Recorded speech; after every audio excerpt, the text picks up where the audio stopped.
Le youtubeur catholique américain Taylor Marshall a fait récemment une vidéo sur la fameuse vision des deux papes selon la bienheureuse Anne-Catherine Emmerich. Nous avions déjà lu les textes à ce sujet sur le blog Benoît et moi, consacré au pape Benoît XVI. Nous n'étions que moyennement motivés pour écouter à nouveau les mêmes choses, mais cette fois-ci en anglais, et justement pour le simple plaisir d'écouter de l'anglais, nous nous sommes résolus à entendre l'exposé du docteur Marshall qui parle à un rythme tranquille, un anglais clair et agréable. Quelle ne fut pas notre surprise quand le long texte qu'il commentait sur cette vision ne correspondait quasiment pas à celui que nous avions lu des mois auparavant, provenant de la traduction de l'italien d'un article tiré de Il Foglio, écrit par Massia Rossi en juin 2013. Cela a tout de suite piqué notre curiosité, d'autant plus que la version italienne présentait les deux papes comme étant des contemporains, ce qui ne pouvait pas ne pas faire penser à la cohabitation au Vatican du pape François et du pape émérite Benoît XVI, alors que la version américaine disait que les papes vivaient à des époques fort éloignées. En effet, le premier, Boniface IV, qui est appelé par son nom dans le texte, est un pape du début du 7e siècle, et l'autre est soit du 19e siècle, si l'on prend au pied de la lettre les mots pape actuel utilisés par la visionnaire, soit d'une époque ultérieure, si ce mot est à prendre dans un sens plus large, thèse à laquelle nous adhérons personnellement. Nous verrons que le pape Pie VII, le pape du temps de la vision, qui a eu lieu le 13 mai 1820, ne correspond pas du tout au portrait qu'en fait Anne-Catherine Emmerich, et encore moins la description qu'elle fait de la nouvelle et funeste Église qu'elle décrit avec celle qui était sous son autorité à ce moment-là. Nous étions persuadés que la vision des deux papes était pour notre temps, puisque le passage J'ai vu la relation entre deux papes, sans autre indication, laissait en effet penser qu'il s'agissait bien d'une coexistence entre deux souverains pontifes légitimes, ce qui est arrivé pour la première fois dans l'histoire de l'Église avec la démission de Benoît XVI. En effet, la situation ne peut pas être comparée à celle des papes concurrents du temps du grand schisme d'Occident au XIVe siècle. Nous sommes reconnaissants à M. Marshall pour nous avoir permis de prendre du recul avec l'article de Massia Rossi et surtout de nous avoir donné l'occasion de mieux connaître Anne-Catherine Emmerich.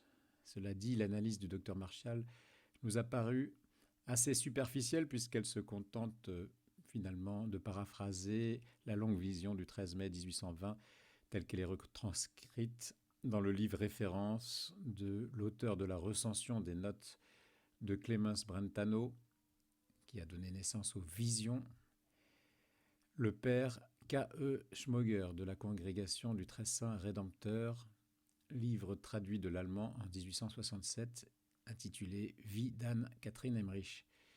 Qui plus est, sa conclusion, selon laquelle, dans la vision de la bienheureuse de Dullmann, les deux papes ne sont pas François et Benoît, parce que, dit-il, Boniface y est nommé, peut être critiquée, surtout si l'on tient compte des autres visions de ce même livre, ayant lieu à d'autres dates et qui semblent toutes être liées à celle du 13 mai 1820. En parcourant les tomes 2 et 3 du livre du père Schmöger, on se rend compte que des personnages tels les 12 nouveaux apôtres apparaissent ça et là dans différentes visions qui peuvent être mises en relation. Pouvons-nous en dire autant? En ce qui concerne notre présent sujet, il nous faudra répondre à cette question plus loin. Le mot relation est justement celui utilisé par Massia Rossi pour comparer ces deux papes, alors que le père Schmöger parle de rapport. Alors, dit-il, écrit-il, je vis aussi le rapport entre l'un et l'autre pape, entre l'un et l'autre temple. La vision commence par ces mots. Cette nuit, d'11h à 3h du matin, j'ai eu une vision des plus merveilleuses sur deux églises et deux papes, et sur une infinité de choses anciennes et nouvelles, ce qui tente à donner raison à M. Marshall. Les deux églises et les deux papes n'existeraient donc pas au même moment, car l'une est a priori ancienne et l'autre nouvelle. Cependant, rien n'indique ici qu'il s'agit d'une ancienneté ou d'une nouveauté temporelle. Si le nom de Boniface IV n'était pas mentionné ensuite, on aurait interprété ces choses anciennes et nouvelles comme des points de doctrine, de discipline, de mœurs, de rites, de tradition. d'autant plus que les mots relation et rapport, qui finalement ont essentiellement le même sens, possèdent chacun une même double signification. Un rapport ou une relation peut d'abord s'entendre dans l'acception d'un acte de l'esprit, qui fait un lien entre plusieurs objets de pensée distincts, mais les deux mots peuvent également signifier un lien entre des personnes, que ce soit en termes de dépendance, d'influence, de morale ou d'intérêt, et dans ce cas-là, ce lien se traduit par une communication ou une fréquentation. L'article de Maciarossi interprétait le mot relation dans le deuxième sens alors que le docteur Marshall dans le premier. À qui donner raison? Nous pensons que nous n'avons pas besoin de trancher et que l'on peut dire que les deux sont justes d'un certain point de vue. Du point de vue matériel, le texte du 13 mai 1820 décrit effectivement l'Église du temps du pape Boniface IV et la transformation du panthéon païen de Rome en une église consacrée au culte catholique et vidée de ses idoles, et en comparaison, la même église à une autre époque ultérieure. Cela n'empêche pas que du point de vue formel, la vision vise au-delà des images une autre réalité. On sait par exemple que dans l'Apocalypse, livre par excellence prophétique et obscur, le persécuteur des chrétiens est identifié comme étant Néron Claude Auguste, titre qui correspondrait en plus, selon le procédé d'isopzéphie réduite, au chiffre de la bête, mais qu'il n'est pas encore pour autant le fils de perdition, l'antichrist à venir, que l'Église attend toujours. Les récits prophétiques restent mystérieux, même pour le visionnaire. Ils dépassent le temps et l'espace, et leur symbolisme ne se laisse pas faire cerner facilement. Le pape Boniface pourrait symboliser un type de souverain pontife qui correspondrait à notre époque. Un pape qui fait entrer la sainteté de l'Église dans la liturgie, le culte, la doctrine, les mœurs, ainsi dit-il, faible quant au nombre de ses adhérents et de ses appuis humains, mais un pape fort par la volonté, puisqu'il avait renversé tant de dieux. J'ai su le chiffre, dit la bienheureuse, et réuni tant de cultes en un seul culte. La différence avec l'autre pape est que ce dernier aurait le profil inversé.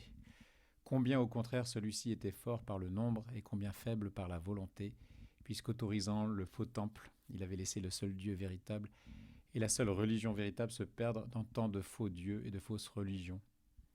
Elle ne dit pas que c'est un homme corrompu, un dépravé à la Alexandre Borgia, mais seulement un faible qui permettra par son manque de volonté, dans un mouvement inverse de celui décrit chez Boniface, de faire entrer l'idolâtrie dans l'Église catholique, ces fameuses fumées de Satan dont parlait saint Paul VI. Elle ne dit pas que c'est un mauvais pape en soi, mais son manque de fermeté fera que d'une façon indirecte, son pontificat ne sera pas bon. De plus, on apprend que le pape de la nouvelle Église sera fort par le nombre, c'est-à-dire qu'il aura du succès auprès de la multitude. Pas nécessairement la multitude des fidèles, puisqu'on va le lire dans la vision du 13 mai 1820, le temple est quasiment vide de fidèles. Car la multitude des fidèles peut se dire de tous les papes contemporains, mis à part quelques esprits chagrins et frondeurs qui disent l'inverse. Mais il s'agit bien ici d'une multitude de gens du monde. Donc ce pape plaira aux grands de ce monde, aux hommes de pouvoir, aux artistes, aux médias, à tous ceux qui comptent ici-bas. Il plaira parce qu'il ira dans le sens du poil mondain. Quel pape correspond à ce portrait? Nous verrons. Quoi qu'il en soit, ce passage ne dépareille pas à une église et à un pape post-concile Vatican II, comme le suggèrent les commentaires accompagnant les textes dans le blog de Benoît et moi. Nous allons voir combien plusieurs visions d'Anne-Catherine renforcent cette idée. Le reproche que l'on peut faire au docteur Marshall est de s'être contenté du seul texte du 13 mai 1820 sans avoir tenu compte de plusieurs autres textes qui donnent un éclairage plus fort et différent à celui-ci. Précisons tout de suite que si la deuxième église décrite pourrait correspondre à celle d'aujourd'hui, nous ne tenons pas pour autant le concile responsable de la situation, mais de l'interprétation corrompue qui en a été faite par son aile progressiste, par des influences extérieures hostiles, par ceux qui ont cru découvrir un soi-disant esprit du concile, ou par des gens qui n'en ont même pas lu les textes. Ainsi que le disait Benoît XVI au début du XXIe siècle, les fruits du concile se faisait encore attendre 40 ans après sa clôture. L'Église nouvelle de la vision n'est donc pas à nos yeux imputable au Concile tel qu'il a été voulu par Saint Jean XXIII, achevé par Saint Paul VI et mis en pratique par Saint Jean-Paul II. Ces saints papes dont la sainteté engage l'infaillibilité de l'Église catholique et dont l'action du Saint-Esprit de Dieu ne peuvent pas être le deuxième pape qui autorise le faux temple. Par contre, si l'on prend le mot rapport non plus en tant que comparaison entre deux époques et deux styles de gouvernement de l'Église, mais bien dans celui du sens d'une fréquentation, d'une relation directe entre deux pontifes, qui est un sens possible de ce mot, alors cette vision est pour notre temps et pour une situation inédite et inattendue dans l'histoire de l'Église, ainsi que nous l'avons dit plus haut. La coexistence de deux papes légitimes qui vivent côte à côte, un pape émérite qui ne gouverne plus, mais qui soutient l'Église depuis le Vatican par sa prière et ses écrits, un pape contemplatif donc. Quand on lit certains passages du père Schmeuger, il est difficile de ne pas faire des rapprochements avec Benoît XVI. J'ai vu le pape au moment où il faisait une chute. Quelques personnes venaient de le quitter à l'instant. Il se leva de son fauteuil pour aller chercher quelque chose, alors il tomba. Lorsqu'il fut mort, je ne pouvais croire que cela fût. C'était encore pour moi comme s'il gouvernait et comme si tout partait de lui. Je le vis mort sur sa couche et pourtant, il me semblait que je le voyais encore agissant. Une vision de 1823.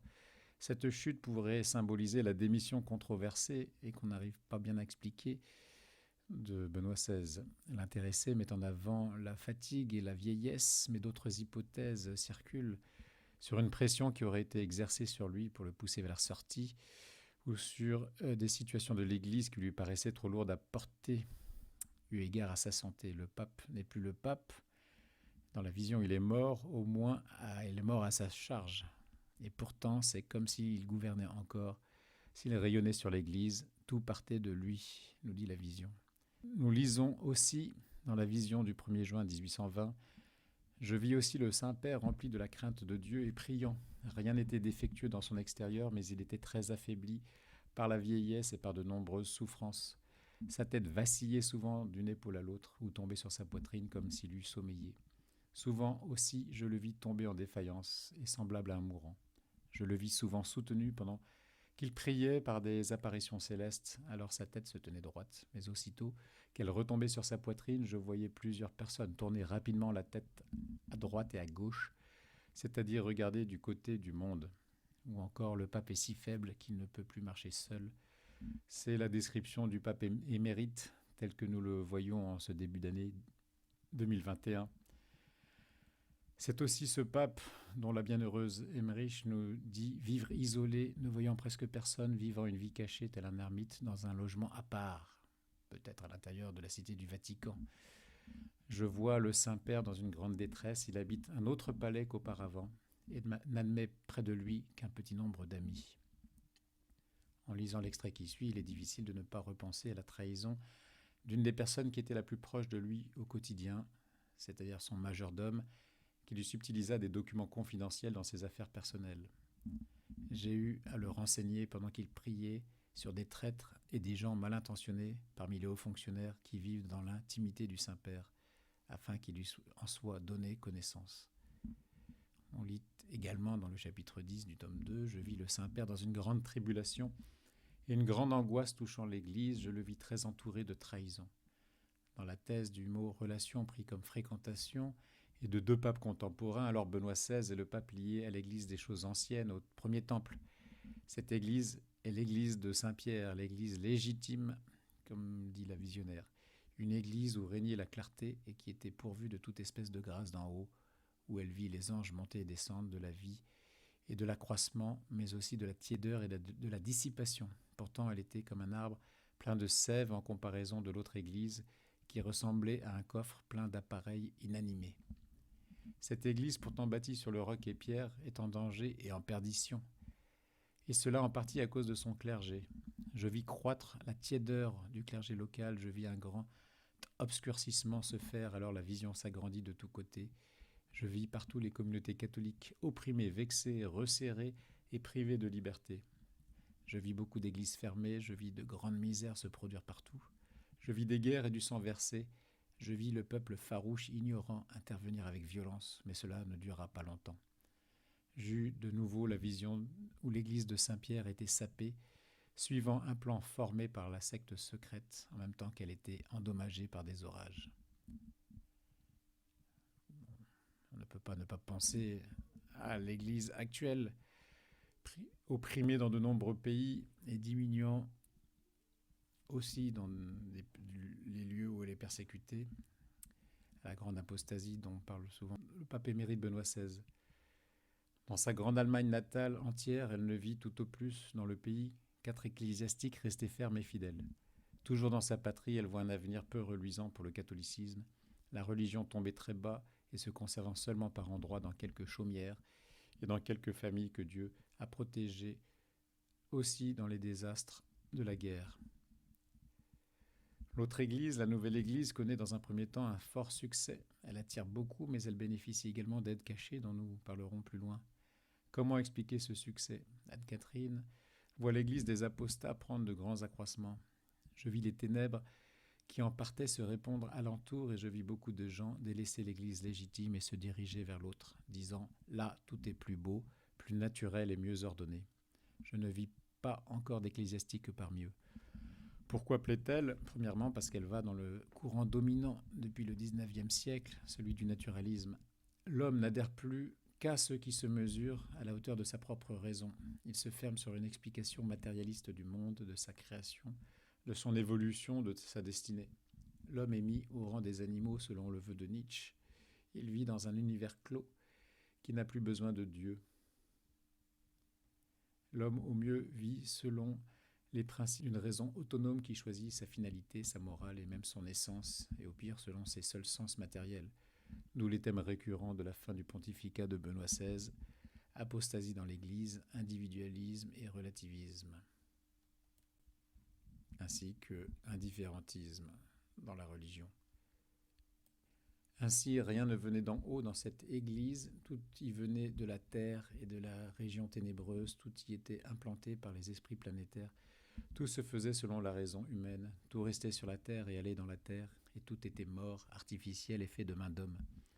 C'est proprement une église de fabrique humaine suivant la dernière mode, aussi bien que la nouvelle église hétérodoxe de Rome, qui est de la même espèce. Elle dit ailleurs, je voyageais à travers une contrée sombre et froide, et j'arrivais dans la grande ville, je vis de nouveau la grande et singulière église qu'on y construisait. Il n'y avait là rien qui fût saint. Je vis que d'innombrables esprits planétaires y travaillaient. Et encore, j'y vis concourir toutes sortes de personnes et de choses, de doctrines et d'opinions. Il y avait dans tout cela quelque chose d'orgueilleux, de présomptueux, de violent, et tout semblait réussir et m'était montré dans une foule de tableaux. Je ne vis pas un seul ange, ni un seul saint coopérer à cette œuvre. Il y aurait quantité de choses à dire sur ces passages, arrêtons-nous juste sur le mot mode. Une église qui se veut à la mode du jour ne peut pas être l'église authentique du Christ, qui est le même hier, aujourd'hui et demain. Le Christ qui est le Verbe de Dieu ne change pas, comme l'être en soi ne change pas, ni la vérité de l'être non plus. L'église qui se met à la traîne des humeurs, des mœurs, des idéologies du temps, qui par définition changent avec le temps qui passe, renie ses principes et se voue à la destruction. Les vérités de la foi, qui sont les dogmes, sont immuables comme l'est le Christ, la tête du corps de l'Église. L'Église peut approfondir l'expression du dogme, mais elle peut mieux en dégager les richesses cachées, mais elle ne peut pas le modifier et le faire évoluer dans le sens d'une transformation.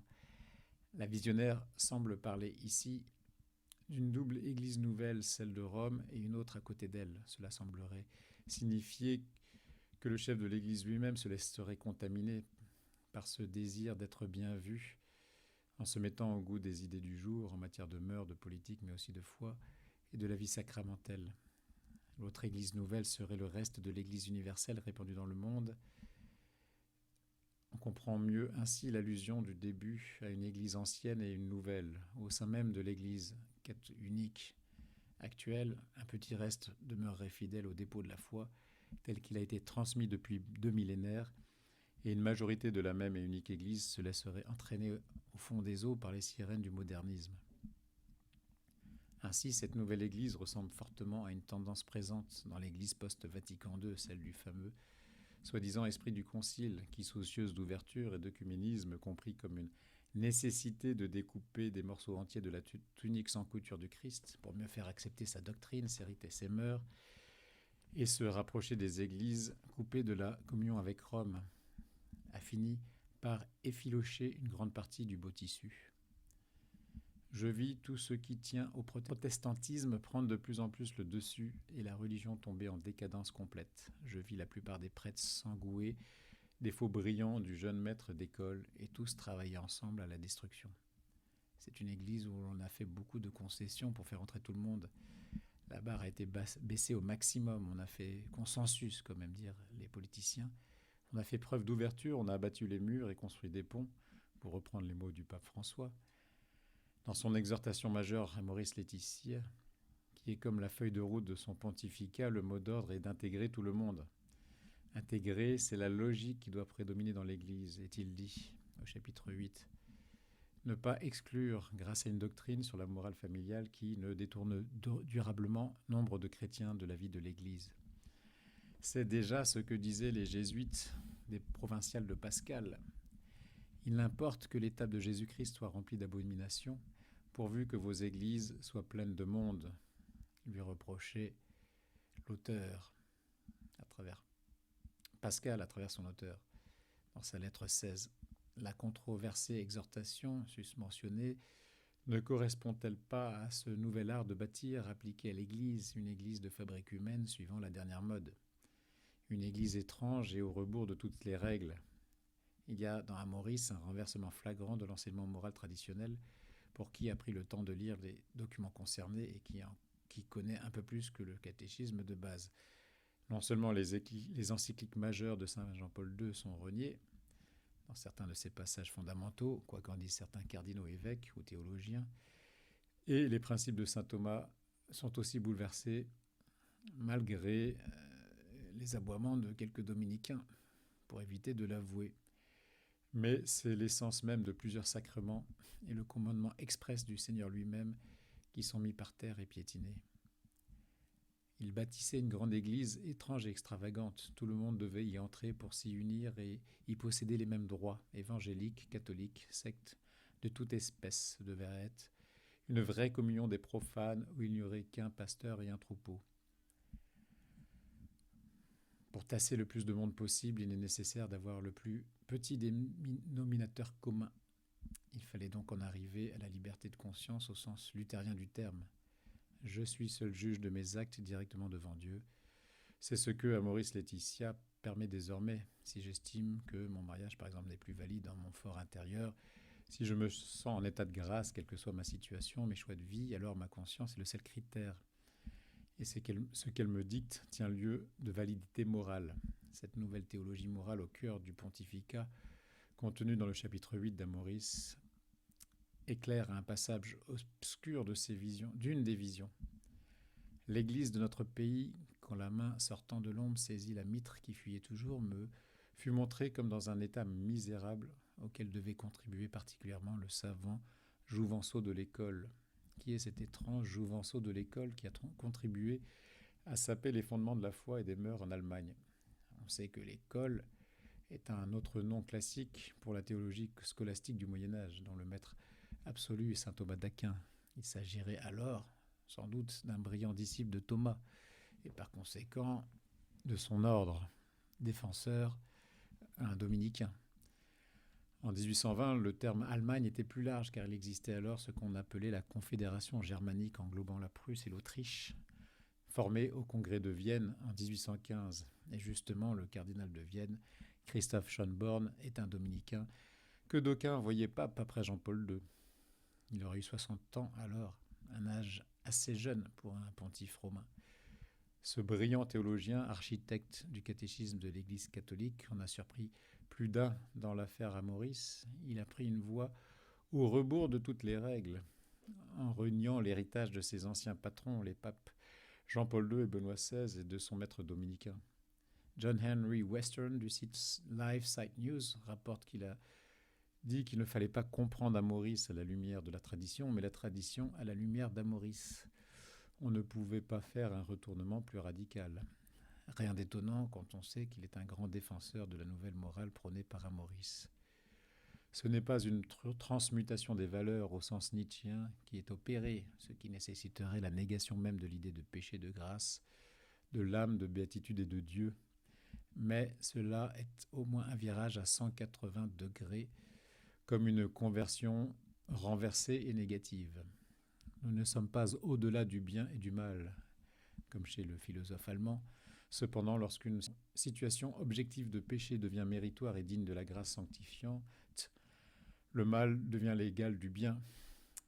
Quand la fornication, l'adultère, qui pour un saint Thomas sont des actes mauvais en soi, per se mala, sont enfouis sous un tas de circonstances atténuantes pour en ôter l'aspect pécamineux au point de les rendre bons, il est possible de dire qu'il n'y a pas inversion de toutes les valeurs, tels les derniers mots de l'Antéchrist de Nietzsche, mais au moins inversion de quelques valeurs catholiques. Cette nouvelle église est paradoxalement vide et pleine. Elle voit beaucoup de fidèles déserter l'église légitime et aller vers elle. Et en même temps, son temple est assez vide de personnes, mais pleine d'idoles. Les idoles sont les passions personnelles des gens, leurs vices, leur ventre, le sexe, les plaisirs égoïstes, mais aussi leur propre moi élevé au rang de Dieu. On s'adore soi-même, on fait ce qui nous plaît, on choisit sa morale, sa religion, c'est le relativisme, l'individualisme, l'indifférentisme dont parlait Benoît XVI, comme nous l'avons déjà dit. Toutes les confessions se valent au supermarché des croyances religieuses tant qu'elles conviennent à ce qui m'importe, à ma situation, à mes désirs.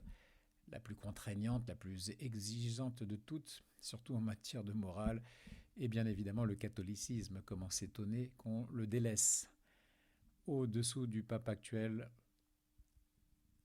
François, au-dessous peut ici s'entendre sous son pontificat, mais également à cause de ses décisions, de son manque de fermeté, de ses imprécisions et de sa casuistique, il s'était formé à Rome une autre église ténébreuse.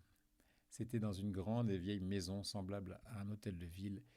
Il y avait des colonnes sur le devant. Je ne vis dans cette église ni hôtel ni sanctuaire, mais seulement des bancs, et au milieu, comme une chaire, on y prêchait, on y chantait.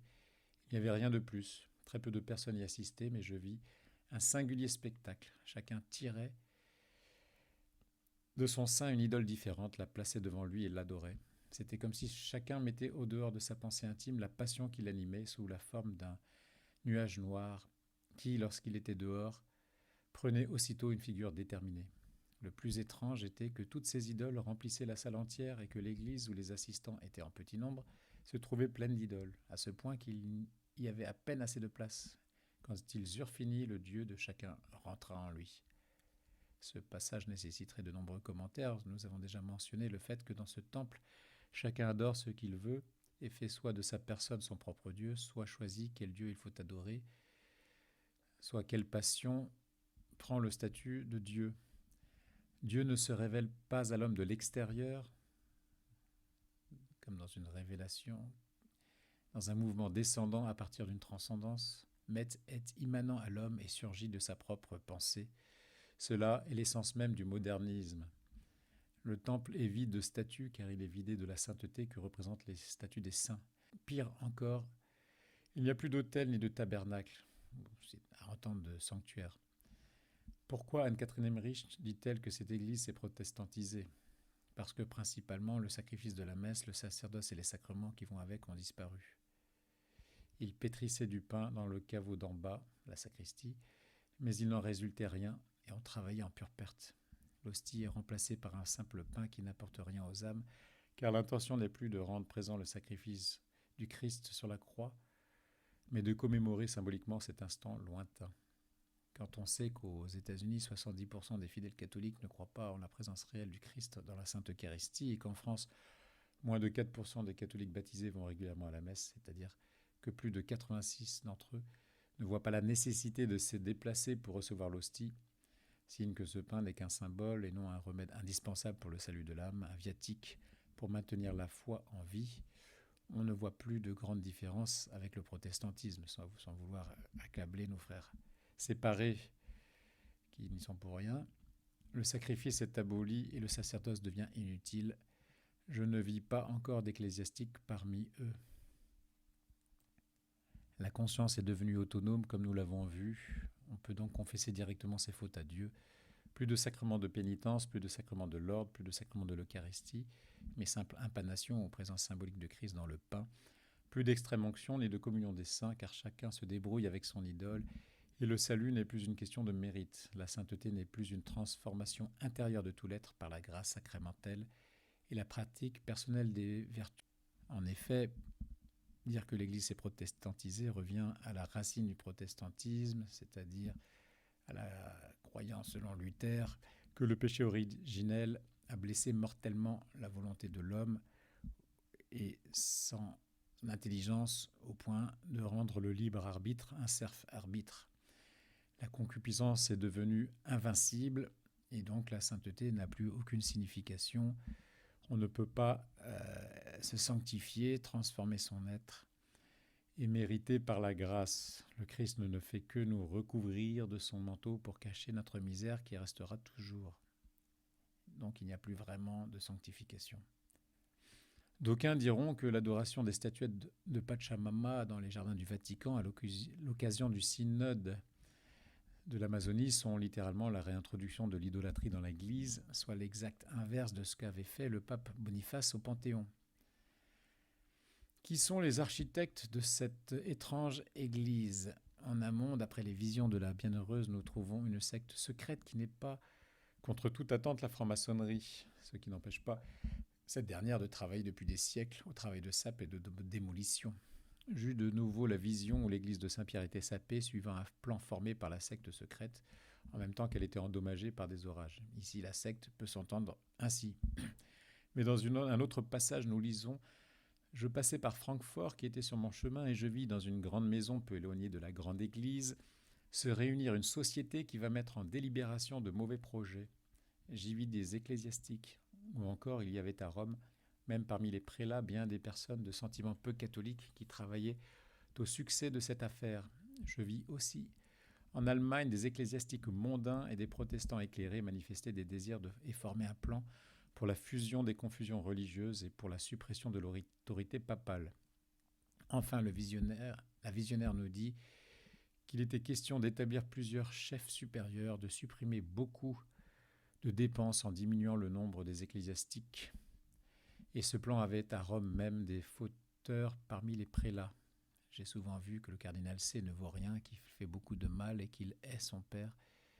Mais il est trop pavant dans les affaires et on ne peut pas le renvoyer.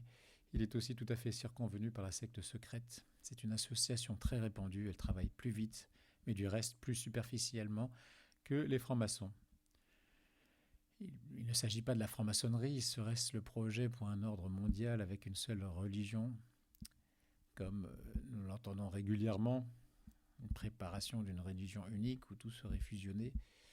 Cela va dans le sens de certains mots, de certains passages, difficile de le dire, mais quand Anne-Catherine Emmerich précise qu'ils veulent enlever au pasteur le pâturage qu'il est à lui, ils veulent en imposer un qui livre tout aux ennemis, alors, saisie de colère, elle leva son poing fermé en disant qu'aucun d'Allemand. Il nous vient à l'esprit des noms tels qu'Asper et Lehmann. On pourrait ajouter des prélats d'autres pays, Daniels, Martini et Murphy O'Connor, qui ont tous fait partie de ce qu'on a appelé la mafia de Saint-Gall, qui aurait fait asseoir François sur la chaire de pierre.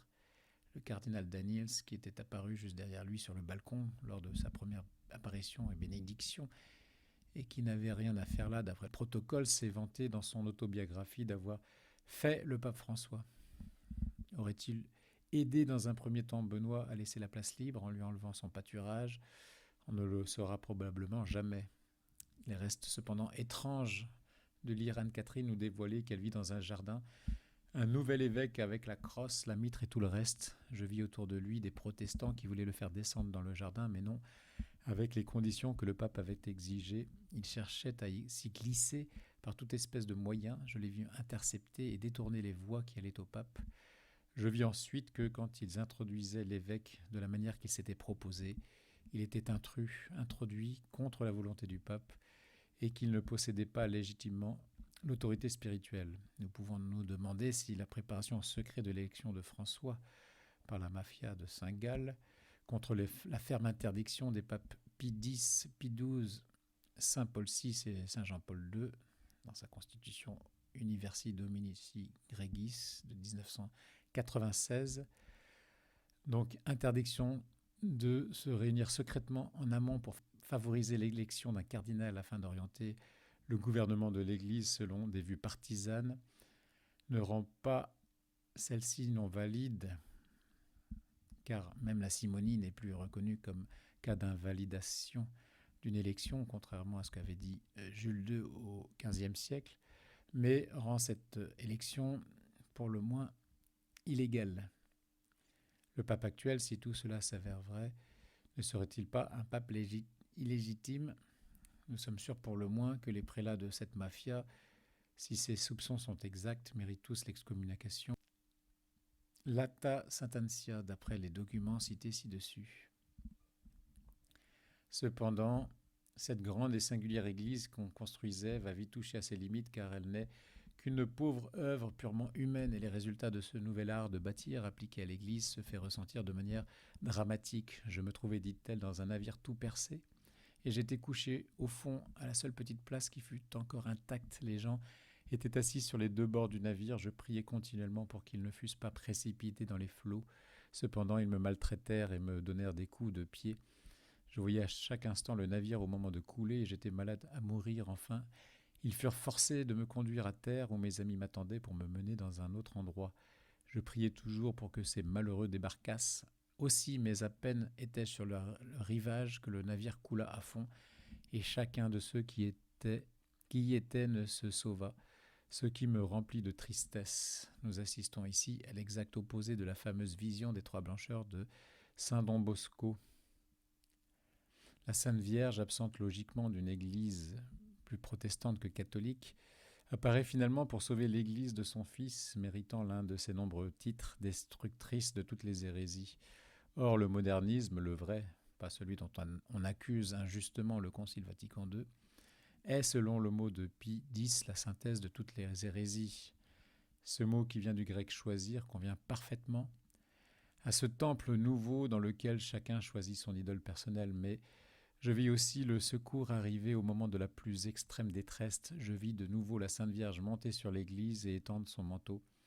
Lorsque j'eus ce dernier spectacle, je ne vis plus le pape actuel, je vis un de ses successeurs. Je le vis à la fois doux et sévère.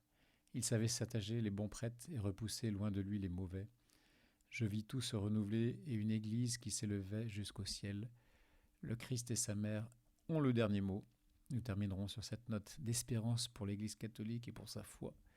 Si toute cette interprétation, qui n'engage que nous, est vraie, elle nous donne l'espoir de voir la barque de Pierre avancer à nouveau au large et opérer à nouveau des pêches miraculeuses.